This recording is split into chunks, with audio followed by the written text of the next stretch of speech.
अन्नदाता। पग पग पर है संग तुम्हारे अन्नदाता।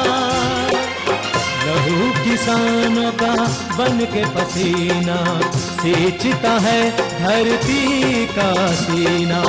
मेहनत का तेरी हक दिलवाने, नई तकनीक नई खोज बताने। पशुधन को गुणवान बनाना, पौध सुरक्षा को सिखलाना, खेती के सब गुर समझाने, भारत का सरताज बनाने। आठों पहर है संग तुम्हारे अन्नदाता अन्नदाता। नमस्कार, मैं हूं कात्यायनी चतुर्वेदी और आप सभी दर्शकों का अन्नदाता कार्यक्रम में बहुत स्वागत करती हूं। हर रोज की तरह हम खेती बाड़ी से जुड़ी हुई तमाम लाभकारी जानकारियां लेकर हाजिर होते हैं। तो चलिए सबसे पहले देखते हैं क्या है विशेष आपके लिए आज के इस कार्यक्रम में। गन्ना की खेती करने वाले किसानों को चीनी मिलों से समस्या। गुलाब की वैज्ञानिक तकनीकी से खेती पर अन्नदाता की खास प्रस्तुति। औषधीय एवं सुगंधीय हेतु लेवेंडर की खेती पर किसान का अनुभव।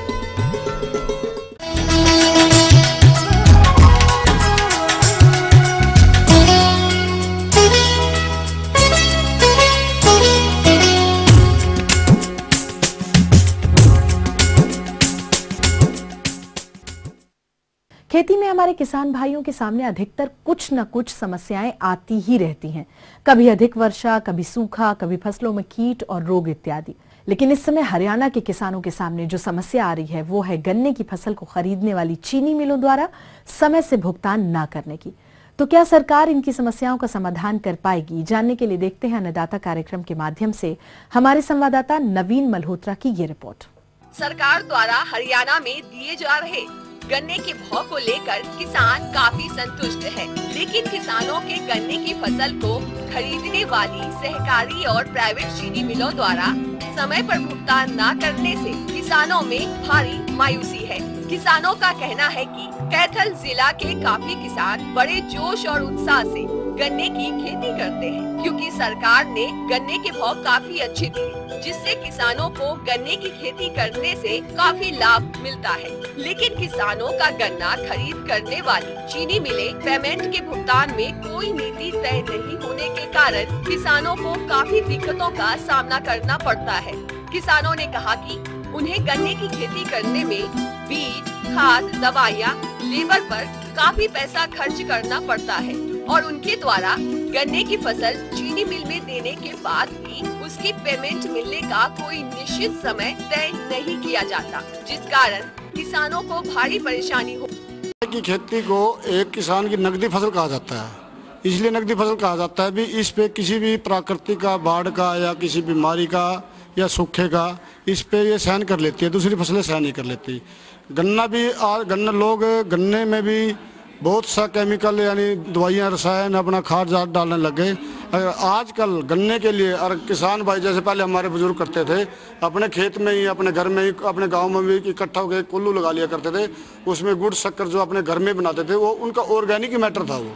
और आज लोग अपना अगर जैविक प्रोडक्ट लेके, दवाइयाँ लेकर गन्ने खेती कर ली जाए तो आजकल बाजार में जो जैसे शुगर की बीमारी बढ़ रही है चीनी खाने के साथ, और जैविक खेती के साथ करने से गुड़ या शक्कर अपने घर की बनाया जाए और ऑर्गेनिक गन्ने फसल किया जाए तो बीमारियों से निजात तो मिलेगी और किसान खुशहाल हो जाएगा, उसके पास पैसा मिलेगा, वो खर्चे से बच जाएगा। देखो जी, फसल बहुत ही बढ़िया खड़ी है, किसानों ने बिल्कुल जोर लगा करके पूरी मेहनत करके बहुत ही बढ़िया फसल तैयार की हुई है। और ये नवंबर के फर्स्ट में कुछ मील चल पाएंगे, कुछ मिड में चलेंगे और कुछ लास्ट में चलेंगे, क्योंकि मील अपना रिकवरी के हिसाब से चलाएगा भाई कौन सा गन्ना है, अर्ली वैरायटी है या मिड है या लेट है, उसी हिसाब से कि जिसके पास जौन सा गन्ना ज़्यादा है मील के पास, उसी हिसाब से उसी टाइम पे ये गन्ना चलेगा। पहले गन्ना बहुत ज़्यादा हो गया था, अभी उसमें इसके कई कारण हैं। एक तो सबसे कारण ये है कि गन्ने का पैसा कम से कम 1 साल की फसल होती है तो किसान को पैसा सरकार से या किसी भी मिल से तो 1 साल की बजाय 1.5 साल में चला जाता था। और किसान को पैसे की हर महीने अपने बच्चे के लिए, अपने बच्चों की पढ़ाई के लिए, अपने खर्चे के लिए तो पैसे की हर साल जरूरत होती है। अच्छा, एक तो वही पैसे वाली परेशानी है जो सरकार 1 से 1.5 साल में देती है, शुरू मिल देते हैं। क्योंकि फार्मर ये है गन्ने की उसके भाई पेमेंट नगद मिले, अभी तक तो गन्ने की पेमेंट नहीं हो रही है, सबसे बड़ा नुकसान तो यही है। और जब बाहर से गन्ना आना स्टार्ट हो जाए तो यहाँ पर्चियाँ नहीं मिलती हैं टाइम पे, तो फार्मर तो अपनी रोजी 1 साल की फसल है ये नहीं अभी 6 महीने में 3 महीने में फसल आ गई। 1 साल में भी अगर 2 साल 1 साल के बाद पैसे आए तो अपना खर्चे कहाँ से चलाएंगे। ये तो गन्ना मिल मालिकों को सोचना चाहिए कि फार्मर की पेमेंट नगद कैश करे या 10 दिन में करे, तो उसके हिसाब से तो गन्ना लगेगा, नहीं तो फार्मर गन्ना पाड़ के सब्जियां या दान कणक पे ही आएगा। इसके अंदर सबसे बड़ी तो लेबर की दिक्कत है। अगर किसी फार्मर बड़ा फार्मर है उसके पास 50 एकड़ है तो लेबर बैठेगी, छोटे फार्मर के पास तो लेबर भी नहीं बैठेगी। और अभी नवंबर से ही गन्ने की कटाई शुरू हो जाएगी, तो सर्दियों में सारा सिस्टम है। अगर सर्दियों में चलता रहेगा ये, इतने ठंड के अंदर किसान गन्ना लेके मिल तक पहुंचता है, तो उसके बाद भी पेमेंट नहीं मिलेगी तो किसान क्या करेगा, गन्ने को पाड़ेगा ही, पैसे उसके हाथ में नहीं आएंगे। दिक्कत बहुत है गन्ने के अंदर, क्योंकि हमारी नकदी फसल है और 1 साल की फसल है। अगर किसान को टाइम पे पैसा नहीं मिलेगा और टाइम पे इसकी ढुलाई नहीं होगी और कटाई और छलाई नहीं होगी तो किसान इसको कैसे लगाएगा। क्योंकि आज मशीनीकरण का युग है, क्योंकि आज भी किसानों के पास मशीनें बहुत कम हैं।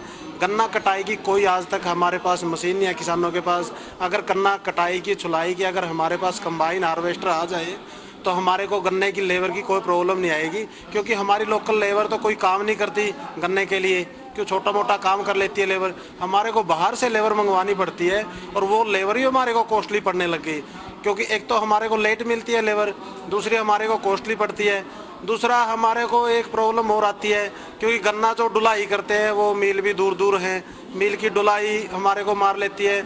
और तीसरी बात हमारी, जो वहाँ पर हम गन्ना लेकर जाते हैं, अगर 1 दिन लेट हो जाता है, 2 दिन लेट हो जाता है तो उसमें हमारे को वहाँ पर प्रॉब्लम क्रिएट करनी पड़ती है, क्योंकि वो कहते हैं आपको गन्ना सूख गया, लाल हो गया, काला हो गया, तो हमारी वहाँ पर काटी जाती है, उसका रेट डाउन हमारे को मिलता है और फिर उसका हमारे को पैसा भी लेट मिलता है। तो हमारे को दिक्कत तो बहुत सारी है गन्ने के अंदर। और पेमेंट लेट मिलती है, ये सरकार की नीति लगा लो या मिलों की नीति लगा लो। मैं तो ये कहूँगा सरकार की नीति, जो पहले वाली सरकारों की नीति क्या थी, अब आने वाली जो नई सरकार हमारी ये काम कर रही है, देखो ये क्या करती है गन्ने के बारे में, किसानों के बारे में। किसानों का कहना है कि चीनी मिलों द्वारा समय पर भुगतान नहीं होने के कारण अनेकों किसान गन्ने की खेती को धीरे धीरे कम करने लगे हैं। किसानों का कहना है कि जिस प्रकार सरकार ने गन्ने के इतने अच्छे दाम दिए, उसी तरह अगर चीनी मिले किसानों को साथ ही पेमेंट कर दे तो किसानों का गन्ने की खेती की ओर काफी अच्छा रुझान हो सकता है। किसानों का कहना है कि उनका गन्ने की खेती की ओर रुझान कम होने लगा है। मुख्य कारण मिलों द्वारा किसानों को समय पर पेमेंट न करना है। किसानों ने सरकार से मांग की है कि चीनी मिलों को ऐसे निर्देश दिए जाए कि किसानों का भुगतान साथ ही किए जाए। किसानों ने कहा कि यदि गन्ने की खेती कम होने लगी तो देश में चीनी की विकट समस्या पैदा हो जाएगी। मैं तो यही कहूँगा, क्योंकि आज जब तक किसान खुशहाल नहीं होगा तो ये समाज खुशहाल नहीं होगा, क्योंकि हमारा ये जो देश है कृषि प्रधान देश है, क्योंकि ये रीढ़ की हड्डी हमारा किसान ही है। आगे और भी कुछ रोचक जानकारियां हैं आपके लिए, लेकिन यहाँ पर एक बहुत छोटे से कमर्शियल ब्रेक के लिए रुकेंगे, जल्द होंगे हाजिर।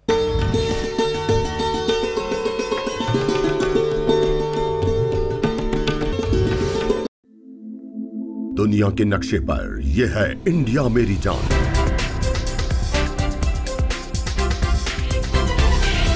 भारत थोड़ा अलग है।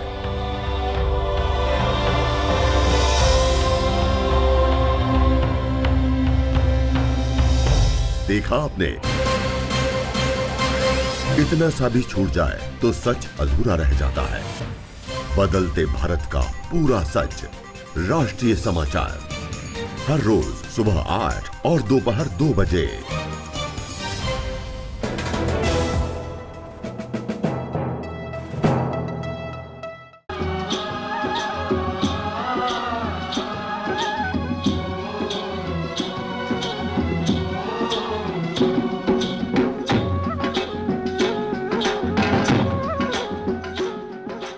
ब्रेक के बाद आप सभी का एक बार फिर से बहुत स्वागत है अन्नदाता कार्यक्रम में और बढ़ते हैं चलिए अपनी अगली प्रस्तुति की ओर।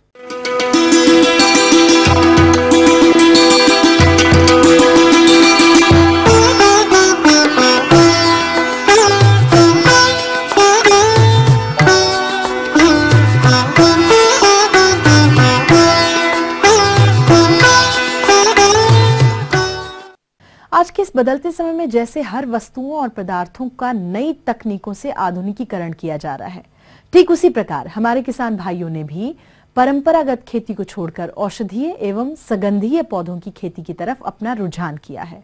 और हिमाचल प्रदेश के एक ऐसे ही किसान लोभीराम लेवेंडर की खेती से अच्छा लाभ प्राप्त कर रहे हैं। तो आइए मिलते हैं उनसे और जानते हैं कि लेवेंडर की खेती करते समय वो कौन कौन से प्रबंधन कार्यों को अपनाते हैं। मैंने कम से कम 12 साल से लेवेंडर की खेती का मैं कार्य कर रहा हूँ। मैंने अभी तक कोई 2 हेक्टेयर में अपनी ज़मीन में लेवेंडर की खेती लगा रखी है। इसके 3-4 फ़ायदे हैं। साल की 3 फसलें इससे लेते हैं हम। 2 फसलें तो हमारी फूल की आती हैं, इसमें ऑयल निकालते हैं हम। एक क्रॉप हमारी जो है वो लेवेंडर की जून के महीने में बम्पर क्रॉप आती है, दूसरी अक्टूबर के महीने में आती है।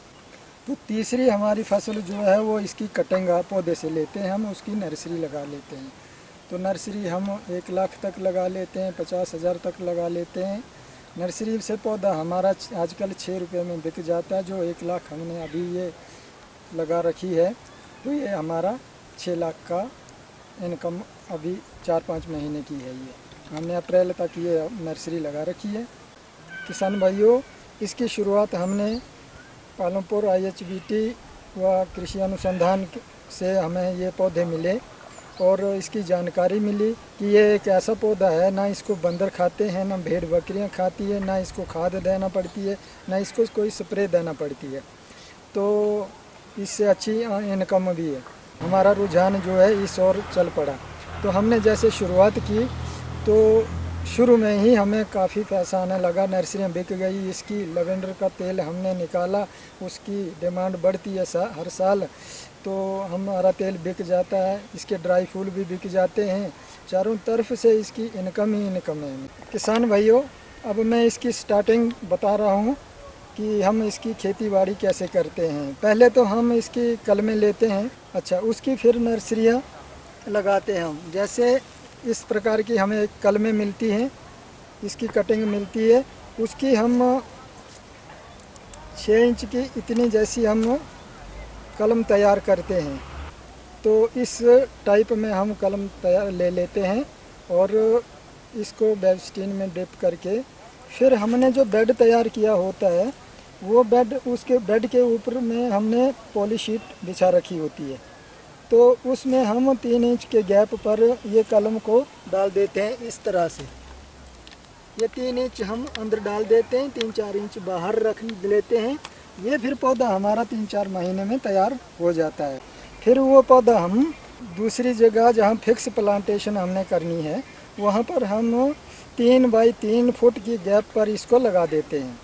तो वो परमानेंट हमारा पौधा लग जाता है। उससे फिर हम फूल लेते हैं, कटिंग लेते हैं। 2 बार फूल आता है, तीसरा कटिंग आती है। 3 साल की 3 फसलें आती है।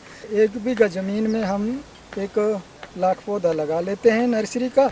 जो है हमें ये 4-5 महीने में ये पौधा तैयार हो करके हम बेच देते हैं इसको और 5-6 लाख हमें इनकम नर्सरी से हो जाती है।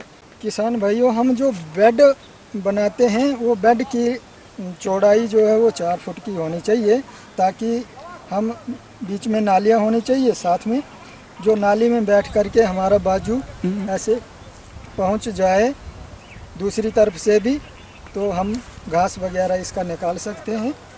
तो लंबाई बेड की जितनी भी हो, जैसे हमने तो 40-40 फुट 50-50 फुट करके रखी है, लंबाई जितनी भी हो, चौड़ाई 4 फुट रखनी पड़ती है उसकी। किसान भाइयों, ये हमारी प्लांटेशन है। ये जो हम नर्सरी से पौधा फिर निकालते हैं 3 बाई 3 फुट के गैप पर ये हमने प्लांटेशन कर रखी हुई है। इसी तरह हम प्लांटेशन करते हैं इस लेवेंडर के पौधे की। इसी तरह हर जगह प्लांटेशन पूरे भारतवर्ष में होती है। इसकी अब फिर बीच बीच में हमने घास वगैरह निकालना है, निदाई गुडाई करनी है और गोबर की खाद देनी है। बाकी कोई केमिकल स्प्रे इसको कोई नहीं करना है। बाकी खाद कोई भी नहीं देनी है, ताकि जो इसकी परफ्यूम की मुश्क है, सेंट की खुशबू है, वो ख़त्म हो जाती है। इसलिए हमें गोबर ही देना पड़ता है इसको।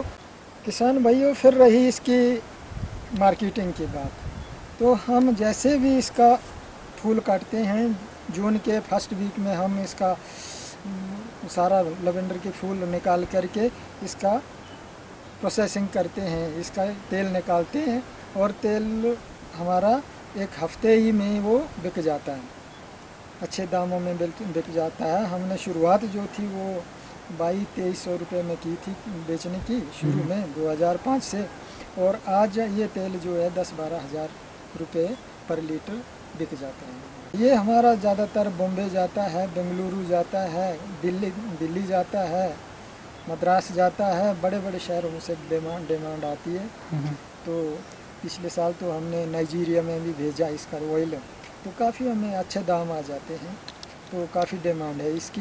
दूसरा, इसके ड्राई फूल की भी काफ़ी डिमांड होती है, तो इसके ड्राई फूल भी हम सुखा करके बेचते हैं। हाँ, तो किसान भाइयों, फिर इसके हम जो हमारे पास ऑयल होता है, जैसे बड़े शहरों से डिमांड आती है, बॉम्बे से, बेंगलुरु से, बड़े बड़े शहरों से, तो हमने इसका कोरियर भेजते हैं हम, और पैसा हमें हमारे अकाउंट में वहाँ से डल जाता है, तो बहुत अच्छा इनकम है इसकी। बहनों भाइयों, 2005 में मैंने ये लगाया, तो मैंने कम से कम कोई शुरू में 60,000 की नर्सरी बेची, और फिर हमने कोई 50,000 का तेल बेच दिया।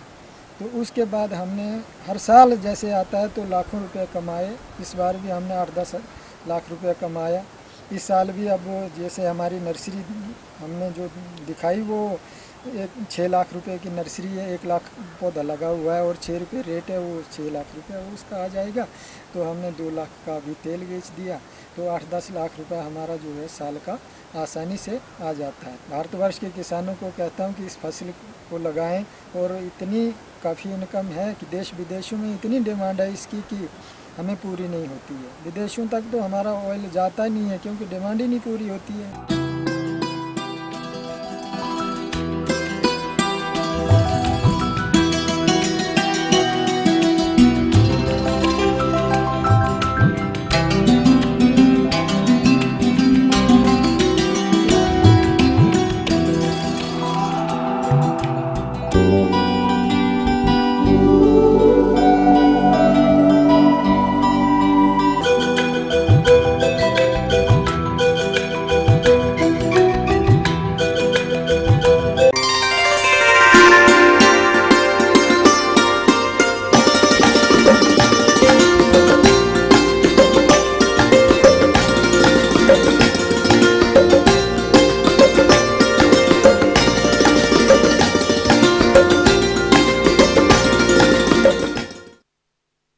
गुलाब की बाजार में बढ़ती मांग और इनसे मिलने वाले लाभ के कारण प्रदेश के किसानों का रुझान इसकी खेती की तरफ बढ़ रहा है। इसलिए जो भी किसान गुलाब की खेती करना चाहते हैं तो इस कलम लगाते समय तथा लगाने के बाद कौन कौन सी बातों को ध्यान में रखें, इस विषय पर विस्तार से जानकारी दे रहे हैं डॉक्टर यशवंत सिंह परमार, औद्योगिक और वानिकी विश्वविद्यालय नौणी सोलन के विभागाध्यक्ष डॉक्टर YC गुप्ता। किसान भाइयों और बहनों, आज हम गुलाब की खेती के बारे में जानकारी हासिल करेंगे। जिस गुलाब के बारे में मैं बताने जा रहा हूँ वो केवल खुले वातावरण में फील्डों में लगाया जाता है। गुलाब एक ऐसी पुष्पों की किस्म है, प्रजाति है, जिसको कि पूरे विश्व में नंबर 1 होने का दर्जा मिला हुआ है, और पूरे दुनिया में इसकी बहुत बड़ी बड़ी बगीचे, गार्डन्स हैं, और लोग इसको घरों में बहुत शौक के तौर पर गमलों में या अपने बागवानों में लगाते हैं। तो इसको कैसे लगाया जाए, कौन कौन सी किस्में लगाई जाएं, उसके बारे में जानकारी होना ज़रूरी है। पौधों से लगाने से पहले किस्मों को चुनाव होना ज़रूरी है। जैसे गुलाब में हमारे पास hybrid tea, floribunda, polyantha, miniatures, climbers इत्यादि इत्यादि ग्रुप हैं, और इसमें सुगंधित किस्में भी हैं। आमतौर पे गुलाब की HT किस्में जैसे भीम, रक्तगंधा, अर्जुन इत्यादि, और दूसरी फ्लोरिबंडा में ताजमहल, दिल्ली प्रेसेंस इत्यादि किस्मों का लगाया जाता है। और सफ़ेद रंग की किस्में, पीले रंग की किस्में, लाल रंग की किस्में, गुलाबी रंग की किस्मों की ज़्यादातर मांग होती है। तो आपको सबसे पहले जो मैदानी इलाके हैं उसमें सितंबर अक्टूबर के महीनों में गुलाब के लिए हम गड्ढे तैयार करते हैं और गड्ढे का जो आकार होता है उसमें 1.5 बाई 1.5 फुट का गहरा गड्ढा हम बनाते हैं और उसकी मिट्टी को बाहर निकाल के और उसमें उतनी बराबर मात्रा में सड़ी गली गोबर की खाद मिला के और दूसरा कृत्रिम खादें नाइट्रोजन, फॉस्फोरस, पोटास भी मिला दी जाती है।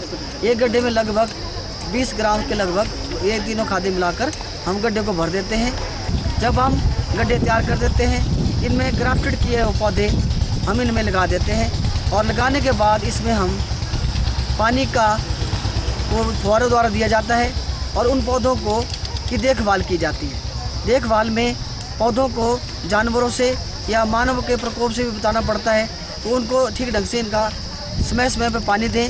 और कीड़े मकोड़े सर्दियों के दिनों में बादल होने में तेला लग जाता है। तेले को कंट्रोल करने के लिए हम हल्की से जो इंसेक्टिसाइड हैं जैसे कि मेलाथियोन या रोगर इत्यादि का 1.5 ml पर लीटर के हिसाब से छिड़काव कर देते हैं। इसमें पाउडरी मिल्ड्यू भी आता है, तो कैराथेन एक दवाई है जो कि इंसेक्टिसाइड भी है और फंजीसाइड भी है। उसका 1.5 ग्राम प्रति लीटर पानी में डाल के घोल बना लेते हैं और फिर उसमें छिड़काव करके इसको कंट्रोल करते हैं। जब पौधे बड़े होने लगते हैं तो हम इनका आकार को ठीक करते हैं, जिसको ट्रेनिंग बोलते हैं। तो एक पौधे में हम 3 से 5 ब्रांचेज रखते हैं। जब पौधे बड़े होकर फूल देने लगते हैं तो उन फूलों को हम पहले 6 महीने में तोड़ देते हैं, जिससे कि पौधे का पूरा ढंग से आकार तैयार हो जाए। इस तरह से करने से हमारा पौधा एक बहुत ही हेल्दी विग्रस हो जाता है और जो कि आने वाले समय में फिर बहुत ही अच्छा एक सुंदर गुलाब का पौधा बन के उभरता है। बीच बीच में फरवरी मार्च और अप्रैल में फरवरी मार्च में हमारे मैदानी इलाकों में और जो पहाड़ी इलाके हैं उसमें मार्च अप्रैल में प्रचुर मात्रा में फूल आते हैं। गुलाब आमतौर पे साल में 4 बार फूल देता है और इस तरह से हम गुलाब की खेती को करते रहें और इससे वातावरण भी शुद्ध होगा। और ये जो यूनिवर्सिटी की गार्डन है हमारे स्वर्गीय प्रथम pro vice chancellor doctor DR Thakur के नाम से रखी गई है। इसमें 687 किस्में हैं और ये सारी किस्में पहली बार भारतवर्ष में लगाई गई हैं। हम प्रयास कर रहे हैं कि भारतीय कृषि अनुसंधान संस्थान IRI से भी नई किस्में लाई जाए जो यहाँ उगाई जाए और साथ साथ में हम इनकी प्रजातियों को खुद डेवलप करेंगे और इनके पौधे हम जुलाई अगस्त में लोगों को बेचते भी हैं। इस तरह से समय समय पे गुलाब की तैयारी करते रहें और जब गुलाब के पौधे काफ़ी पुराने हो जाते हैं तो हम दिसंबर जनवरी में उनके चारों तरफ की मिट्टी को बाहर निकाल देते हैं और गुलाब की नंगी जड़ें छोड़ देते हैं। इसके करने से हमारे गुलाब में जो फूड जो कि भोजन जो ज़मीन में चला जाता है वो रुक जाता है और 15 दिन में प्रूनिंग करने के बाद प्रचुर मात्रा में गोबर की खाद उस मिट्टी में मिला के और कृत्रिम खादें फिर से मिला दी जाती हैं और उसको पानी दिया जाता है और भर के इसमें भर के इसको इस प्रक्रिया को विंटरिंग कहते हैं। इसको रेजुविनेशन के लिए तैयार किया जाता है कि गुलाब की ज़्यादा से ज़्यादा लाइफ बढ़े। तो आमतौर पे मैंने अपने जीवन काल में देखा है कि 25-25 साल तक गुलाब के पौधे हमारे पास यहाँ हैं और प्रचुर मात्रा में पुष्प दे रहे हैं। आगे और भी कुछ रोचक जानकारियां हैं आपके लिए, लेकिन यहाँ पर एक बहुत छोटे से कमर्शियल ब्रेक के लिए रुकेंगे, जल्द होंगे हाजिर।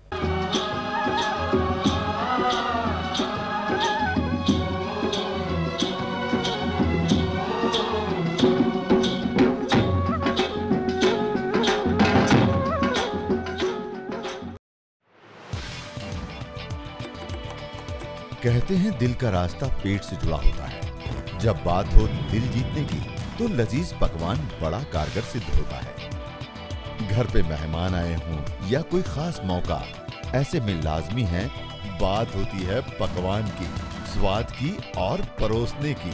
तब एक ही नाम जहन में आता है, रसोई से। देखिए रसोई से।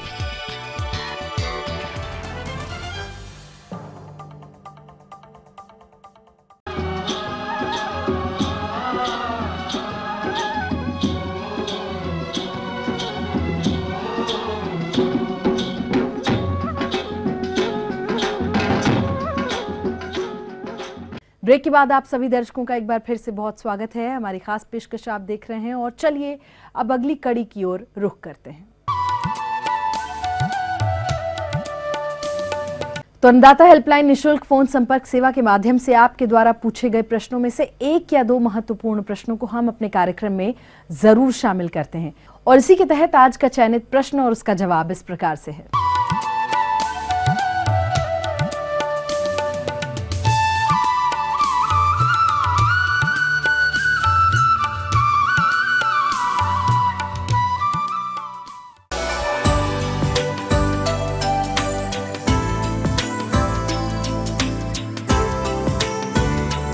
कहा जाता है जो मेहनत करे उसके लिए सब कुछ संभव है, और यही किया है कृष्णलाल ने।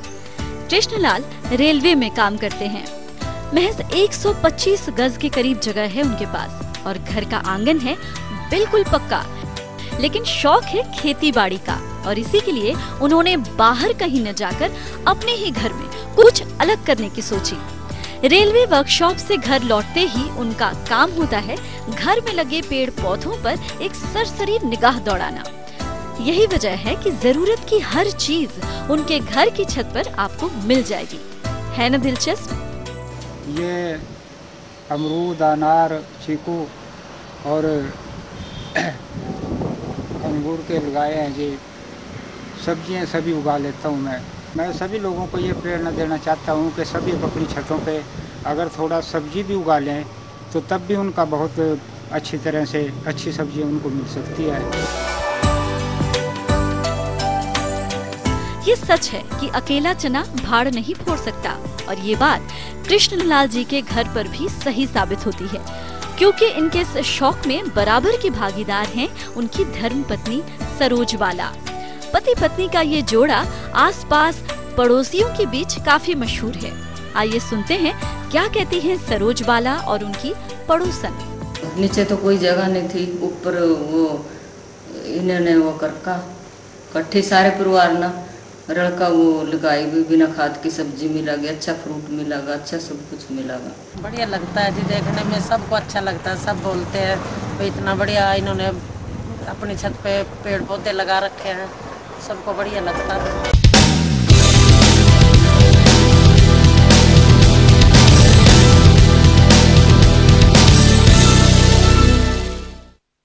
राज्य की विभिन्न मंडियों में कृषि उत्पादों के चढ़ते और उतरते बाजार भाव की संक्षिप्त जानकारी इस प्रकार है।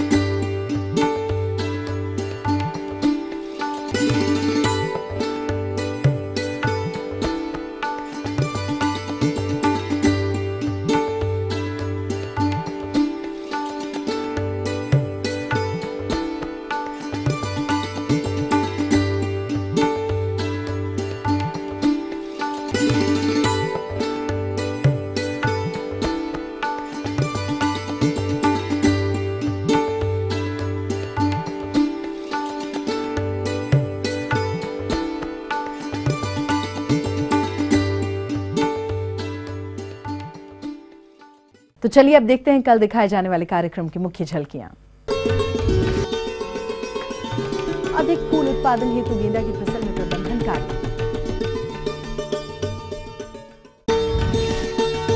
डेयरी पशुओं में थैलेरियोसिस की समस्या एवं उसका समाधान। तो हम ये उम्मीद करते हैं कि आज का कार्यक्रम आप सभी दर्शकों को बेहद पसंद आया होगा, उपयोगी रहा होगा। किसान भाई और अन्नदाता आपकी सेवा के लिए संकल्परत है। कृषि संबंधित समस्या और सुझावों के लिए आप हमें इस पते पर संपर्क भी कर सकते हैं। प्रोड्यूसर अन्नदाता ETV Haryana Himachal Pradesh, Ramoji film city Hyderabad 501512। साथ ही आप हमें ईमेल भी कर सकते हैं और हमारा ईमेल एड्रेस है annadaata.hp@etv.co.in। इसके अतिरिक्त आप हमें निःशुल्क हेल्पलाइन नंबर 1800108599 पर सोमवार से शनिवार सुबह 10 बजे से शाम 4 बजे के बीच में कभी भी संपर्क कर सकते हैं। तो फिलहाल अन्नदाता की पूरी टीम को दीजिए इजाजत। कल फिर होगी आपसे इसी वक्त मुलाकात कृषि संबंधित कुछ और रोचक जानकारियों के साथ। तब तक के लिए नमस्कार।